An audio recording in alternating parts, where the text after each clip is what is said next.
Hello! Hi అండి. అందరూ ఎలా ఉన్నారు? బాగున్నారా? సో, చాలా రోజుల తర్వాత మళ్ళీ ఒక long length video. Especially kids 1 year, 1 year నుంచి 1 ½ ఇయర్ ఉంటారు కదా! ఆ కిడ్స్ కోసం అన్నమాట.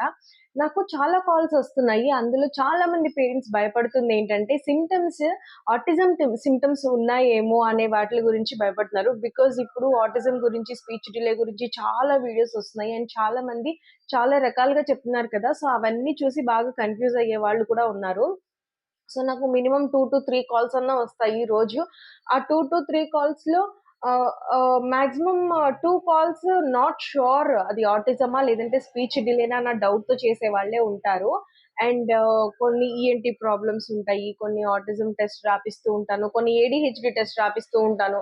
సో, నేను డాక్టర్‌ని కాదు, థెరపిస్ట్‌ని కాదు. బట్ నేను చేసిన రీసెర్చ్ నేను ఫ్రీగా ఆటిజం టెస్ట్ ఇంట్లో ఎట్లా చేసుకోవాలి, ఏడీహెచ్‌డీ టెస్ట్ ఎట్లా చేసుకోవాలి అనేది కూడా వీడియోస్ చేశాను కదా! సో, వాటిలతో పాటు నేను చాలా నాలెడ్జ్ గెయిన్ చేశాననమాట. సో, నా ఎక్స్‌పీరియన్స్ మీద నేను ఐడెంటిఫై చేయగలను. సో, నిన్న కూడా ఒక పేరెంట్ కాల్ చేశారు. బేబీకి 10 మంత్స్ ఆహ్, కొంచెం హెడ్ షేకింగు, హ్యాండ్ ఫ్లాపింగు ఉందనమాట. సో, చాలా భయపడిపోతున్నారు. అంటే ఆటిజం సింప్టమ్స్ ఏమన్నా ఉన్నాయా అని.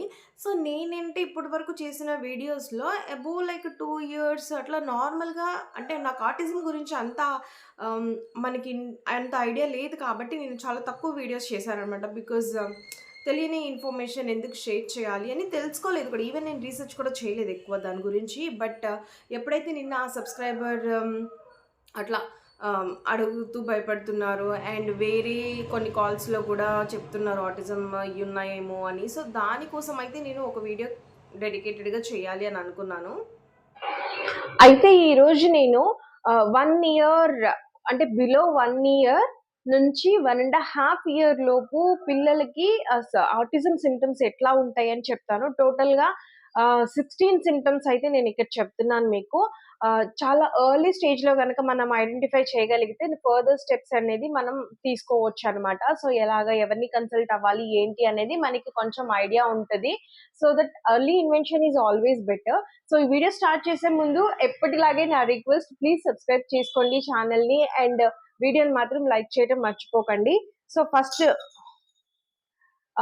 ఫస్ట్ సింప్టమ్ వచ్చేసి ఒక 1 ఇయర్ వచ్చేటప్పటికి పిల్లలకేంటంటే వాళ్ళ పేరు అలవాటయిపోతుందంట. అంటే తిరిగి రిప్లై ఇవ్వలేకపోయినా అట్‌లీస్ట్ తిరిగి చూస్తారు. సో, నేమ్ కాలింగ్ రెస్పాన్స్ అనేది ఉండదు. ఆటిజం పిల్లల్లో నేమ్ కాలింగ్ రెస్పాన్స్ ఉండదనమాట. మనం ఎంత పిలిచినా కూడా వాళ్ళు వెనక్కి తిరిగి చూడడం కానీ, లేదంటే దగ్గరికి రావడం గానీ ఇలాంటివి ఉండవు. తర్వాతొచ్చేసి నో ఐ కాంటాక్ట్. మనకి ఇప్పుడు నార్మల్ పిల్లలతో కంపేర్ చేసుకుంటే మనకి ఐ కాంటాక్ట్ అనేది బావుంటుంది. స్పీచ్ డిలేలో ఉన్న పిల్లలేంటంటే ఎక్కువ స్క్రీన్ ఇంటరాక్షన్ ఉండడం వల్ల వాళ్ళకి ఇనీషియల్‌గా ఉన్న ఐ కాంటాక్ట్ తగ్గిపోతుంది. సో, ఆటిజంలో ఉన్న పిల్లలకేంటంటే from the early age eye contact అనేది like 1% or no, not at all. So, అలా ఉంటుందనమాట. తర్వాత వచ్చేసి నో సోషల్ స్మైల్. అంటే ఎవరైనా చూసి నవ్వితే నవ్వడం గానీ, లేదంటే ఎవరైనా కోప్పడితే అర్థం చేసుకోవడం కానీ, మెయిన్‌గా ఏంటంటే పిల్లల్లో మనం నవ్వుతుంటే వాళ్ళు కూడా నవ్వుతారు కదా! సో, దాన్ని సోషల్ స్మైల్ అంటారనమాట. సో, ఆ సోషల్ స్మైల్ అనేది ఉండదు. తర్వాతొచ్చేసి నో సోషల్ ప్లే. అంటే ఎప్పుడు కూడా వాళ్ళే కూర్చొని వాళ్ళ బొమ్మలతో వాళ్ళే ఆడుకోవడమే ఎక్కువగా ఇష్టపడతారు. వేరే పిల్లలతో కానీ, ఇంకా మీతో కానీ ఎవరితో కూడా ఎక్కువగా ఆడడానికి ఇష్టపడరు. రోజు మొత్తం అయినా సరే వాళ్ళు వాళ్ళంతట వాళ్ళే ఒక్కళ్ళే ఆడుకుంటానికి ఎక్కువగా ఇష్టపడుతూ ఉంటారు. తర్వాత వచ్చేసి no hand and eye coordination. Okay. So, no hand and eye coordination అంటే ఏంటంటే, తన ఇప్పుడు ఏదైనా పని చేస్తూ ఉన్నామనుకోండి, మనం ఏం చేస్తాము ఆటోమేటిక్‌గా అక్కడ చూస్తూ ఉంటాం కదా! ఏదైనా పిక్ చేయాలని నేను ఇది పిక్ చేయాలి అనంటే ఏం చేస్తాను, ఇట్లా చూసి ఇది పిక్ చేస్తాను. సో, వాళ్ళలో ఐకి, హ్యాండ్‌కి కోఆర్డినేషన్ ఉండదు. అంటే ఇక్కడ ఉంటారు, ఎక్కడో ఏదో తీస్తుంటారు. అటు ఇటు చూస్తుంటారు, ఏదో చేస్తుంటారు. అలా అన్నమాట. సో, వాటి రెండిటి కోఆర్డినేషన్ అనేది కంప్లీట్‌గా మిస్ అయిపోతుంది. అండ్ తర్వాత వచ్చేసి ఆహ్ సో వాళ్ళేం చేస్తారంటే sometimes they stop using hands to eat also. అంటే మనకి ఇప్పుడు మనం ఏదైనా ఫుడ్ పెట్టామనుకోండి, కొంతమంది పిల్లల్లో ఇది చూడొచ్చు. మేబీ 1+ ఇయర్స్‌లో ఫుడ్ పెట్టామనుకోండి. ఫస్ట్ ఆఫ్ ఆల్ అంతకన్నా ముందేంటంటే వాళ్ళకి ఫైన్ మోటార్ స్కిల్స్ అనేది చాలా వీక్‌గా ఉంటది. అంటే ఫుడ్ పెట్టినప్పుడు దాన్ని తీసుకొని తినాలి అనంటే వాళ్ళ చేతులు వాళ్ళకి అంతగా సహకరించవనమాట. దే ఆల్‌వేస్ నీడ్ ఆ హెల్ప్. అలాంటప్పుడు ఏం చేస్తారంటే కొంతమంది పిల్లలు ఫుడ్‌ని డైరెక్ట్‌గా ఎళ్లి ఇలా, ఇలా తీసుకొని తినడానికి ట్రై చేస్తారనమాట. Because they can't use their fine motor అంటే హ్యాండ్స్ యూజ్ చేయడానికి వాళ్ళకి కష్టంగా ఉంటుంది కాబట్టి, డైరెక్ట్ హెడ్‌తోనే తినడానికి ట్రై చేస్తూ ఉంటారు. లేదంటే they ask you they lead you ఆ హ్యాండ్ అంటే మీ చేత్తో తీసుకొని తినడానికి. అట్లా ఎక్కువగా చూస్తూ ట్రై చేస్తూ ఉంటారనమాట. తర్వాత వీళ్ళలో హెడ్ షేకింగ్ అనేది చాలా ఎక్కువగా ఉంటది. అంటే ఊరికే ఇట్లా షేక్ చేయడం. ఇట్లా షేక్ చేయడం. హెడ్ షేకింగ్ అనేది చాలా ఎక్కువగా ఉంటది. అండ్ నార్మల్ పిల్లల్లో గూడా కొంచెం ఉంటది. బట్ కొంచెం సేపు ఒక 1 మినిట్, 2 మినిట్స్ చేసి ఆపేస్తారు. బట్ వీళ్ళలో ఏంటంటే రోజంతాలో కూడా మాక్సిమం టైమ్ హెడ్ షేకింగ్ కానీ, లేకపోతే ఇట్లా హ్యాండ్ ఫ్లాపింగ్ కానీ అంటే ఓవర్ జాయ్ వచ్చినప్పుడు లేకపోతే వాళ్ళు హ్మ్. ఏదైనా ఎమోషన్ వచ్చినప్పుడు కూడా ఊరికే ఇట్లా హ్యాండ్ ఫ్లాప్ చేస్తూ ఉంటారు. ఇయన్నీ ఎర్లీ సైన్స్ నిజంగా 1 ఇయర్ అప్పుడు మనం ఇయన్నీ గమనించుకోవచ్చనమాట.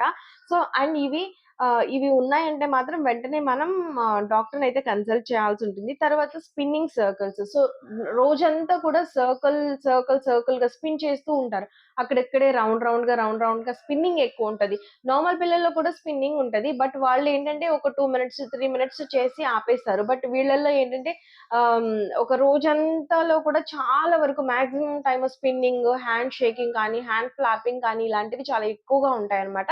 కంపేర్ టు నార్మల్ పిల్లలతో వీళ్ళలో 60-70% ఇంకా మోర్ దెన్ కూడా ఉండొచ్చు. ఇవన్నీ సింప్టమ్స్ కొంచెం ఎక్కువగా ఉంటాయి. అండ్ నెక్స్ట్ వచ్చేసి upside down all the time. అంటే ఇట్లా తల కిందకి పెట్టి నడవటము. అంటే ఇట్లా పెట్టుకొని ఉంటారన్నమాట. ఒంగొని ఇట్లా చిన్న పిల్లలు తల ఇట్లా నేలకు ఆనిచ్చి ఉంటారు కదా! సో, అది కూడా ఉంటుంది. అప్‌సైడ్ డౌన్ ఎక్కువగా ఉంటుందన్నమాట.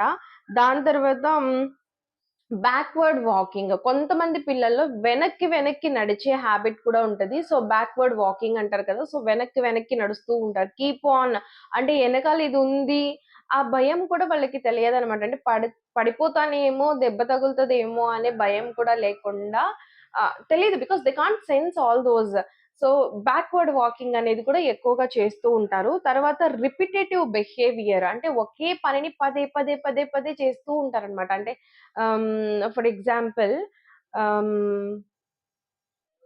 ఏం చెప్పొచ్చు? ఫర్ ఎగ్జాంపుల్ ఏదన్నా ఒక గిన్నెలో ఒక స్పూన్స్ కానీ అట్లాంటియేసి దీంట్లో నుంచి దీంట్లోకి ఇంతే ఇంకా రిపీటెడ్‌గా అన్నమాట.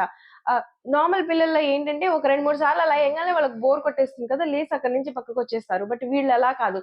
దే కీప్ డూయింగ్ అందుకే ఆటిజం కిడ్స్ జీనియసెస్ అవుతారని చెప్తారు. అందుకే ఆటిజం కిడ్స్‌కి స్పెషల్ టాలెంట్ ఏంటంటే they can focus only on one thing.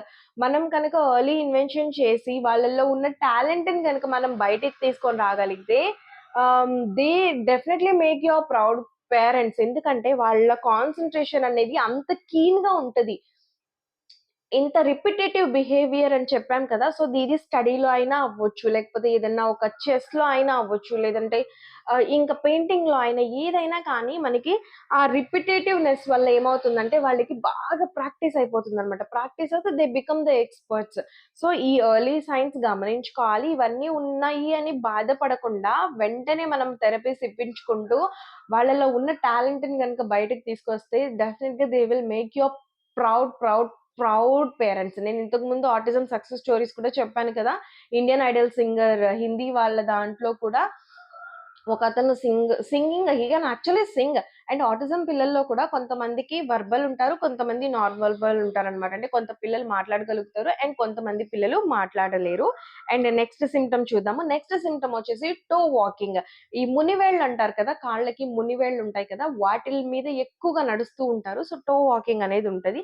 తర్వాత ఫింగర్ ఫ్లిక్కింగ్ అంటే ఇలా అంటే ఇలా కిందకి చేతులు పెట్టినప్పుడు గాని, అంటే ఓవర్‌వెల్మింగ్ వాళ్ళు తట్టుకోలేని ఎమోషన్ ఏదన్నా వచ్చినప్పుడు వాళ్ళేం జేస్తారంటే దే యూజ్ దిస్ ఫింగర్ ఫ్లికింగ్ అన్నమాట. ఇలా అనడము. ఎక్కువగా ఇవి యూజ్ చేస్తూ ఉంటారు.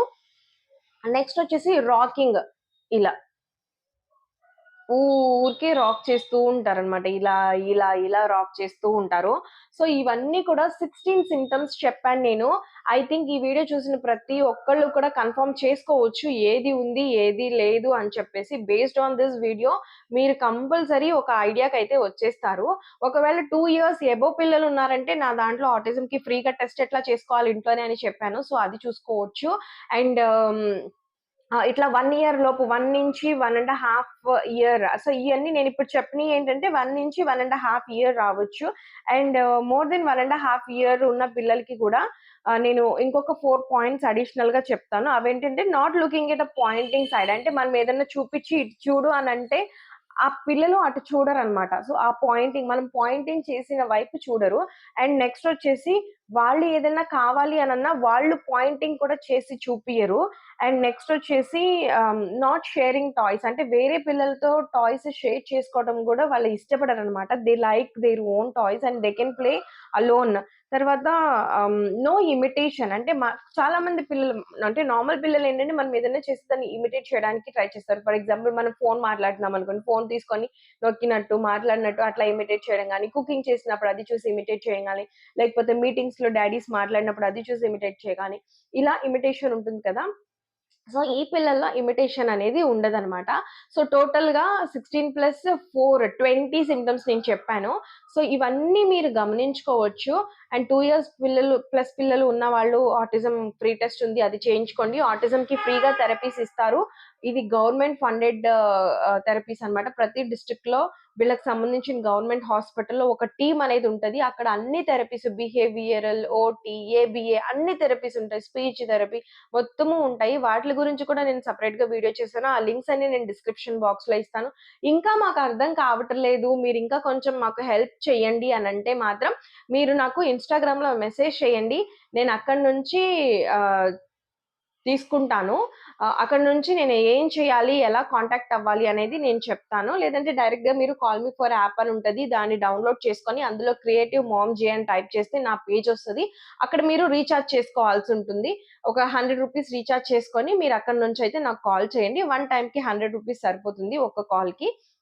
సో, నేను విన్నాక నాకర్థమైన దాన్ని బట్టి నేనివ్వగలిగే సజెషన్స్ నేనిస్తున్నాను. అండ్ మళ్ళీ మళ్ళీ చెప్తున్నాను, నేను డాక్టర్‌ని కాదు, ఎలాంటి థెరపిస్ట్‌ని, స్పెషలిస్ట్‌ని కూడా కాదు. ఇదంతా నా ఓన్ నాలెడ్జ్ మీద నేను ఇన్ఫర్మేషన్ గ్యాదర్ చేసి మల్టిపుల్ వీడియోస్, మల్టిపుల్ వెబ్‌సైట్స్ చూసి ఇందులో ఎక్కువ కామన్‌గా ఉండే సింప్టమ్స్‌ని ఫిల్టర్ చేసుకొని నేను చెప్తున్నాను. సో, నేనింత హార్డ్ వర్క్ చేస్తున్నాను కాబట్టి మీరు చేయాల్సిందంతా ఓన్లీ లైక్ చేయడము, ఛానెల్‌ని సబ్స్క్రైబ్ చేసుకోవడము, కుదిరితే కింద కామెంట్ పెట్టండి. అంటే ఆటిజం పేరెంట్స్ ఉన్నారు అనంటే వి ఆర్ ఆటిజం పేరెంట్స్ అని కింద కామెంట్ పెట్టండి. సో దట్ ఏంటంటే దీని మీద ఇంకా ఎక్కువ వీడియోస్ తీసుకురావాలి అని ఆహ్, ఎక్కువ కామెంట్స్ ఏదన్నా వస్తే నేను ఆటిజంకి కూడా ఒక సీరీస్ అనేదైతే చేసి పెడతాను. బికాజ్ స్పీచ్ డిలే గురించి ఆల్రెడీ చాలా వీడియోస్ ఉన్నాయి. సో ఆటిజం మీద కూడా ఇట్లా సీరీస్ తీసుకొస్తాను. సో ఇక ఈ రోజు వీడియోకి ఇంతే. ఏదైనా డౌట్ ఉంటే తెలుసు కదా మీకు నన్నెలా కాంటాక్ట్ చేయాలో. ఇన్‌స్టాగ్రామ్‌లో కానీ లేదంటే కాల్ మీ ఫర్ యాప్ నుంచైనా కాల్ చేయొచ్చు. అండ్ నెక్స్ట్ వీడియోలో మళ్ళీ కలుద్దాం. Until then bye.